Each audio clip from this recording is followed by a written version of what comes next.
And so I just took like a massive risk and sort of scrounged up a couple $1,000s from donors and bought a plane ticket and said, hey, I'm coming to see you. Will you host me when I get there?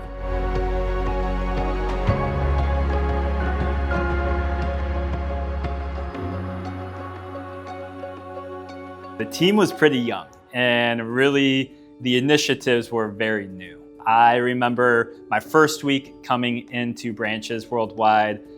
We were accepting and pairing our second leader to be a part of the organization. I remember one of my first initiatives was to go out and go find more leaders, go out and go find new relationships. I don't know if you know this, but going and making relationships with people that are Christian business owners internationally is a really hard thing to do. I mean, not because they don't exist, but because it is really hard to connect, and there's not a completely natural network to go out and find individuals like that. Additionally, we were in the middle of COVID. And for the first year and a half, everywhere we were going was under COVID protocols, under COVID mask restrictions, and it was a hit or miss if we could even travel to go connect with those individuals. And I remember very vividly how challenging it was to go out and connect with and find our first core group of entrepreneurs. I think we had a lesson learned early on where Dan went to Thailand and met with an individual who we thought might be the first leader.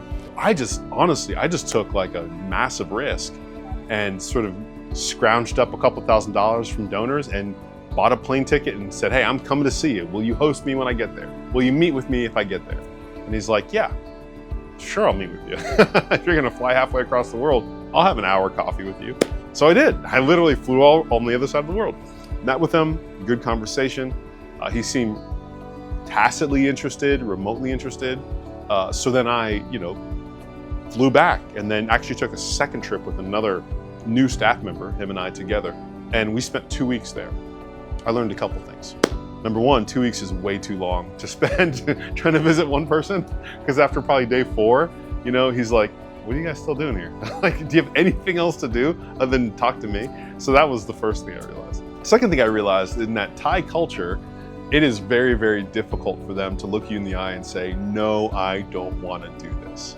The whole 2 weeks was really kind of this exercise in him slowly backing away and saying, you guys actually don't have anything I want. Like, I don't want to commit to this, but we weren't getting it because we were just these ambitious Americans, that kind of stuff. So we weren't reading between the lines. I didn't have a lot of cultural intelligence at the time. But the point was that I think it was really challenging because we finally got back home and realized that everything he's doing and everything he's saying says he doesn't want to be in this. And he was the first person that we asked.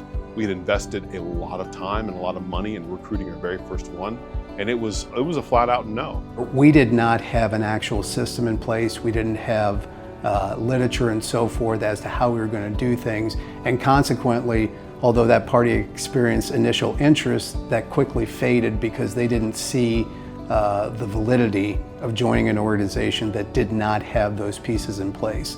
And I think what was challenging about that was that it took me probably a good 6 weeks to kind of get back on my feet from that one. If I look back on it, I was just doing a lot of procrastinating, a lot of moping, a lot of praying, a lot of discouragement. And when he returned, it didn't feel right. It didn't feel like it was going to develop into anything. And so we looked at one another and were like, why are we flying halfway around the world? Why don't we start in our backyard? And that's what led us to Nicaragua and Costa Rica and to Gnarly and to Pitt.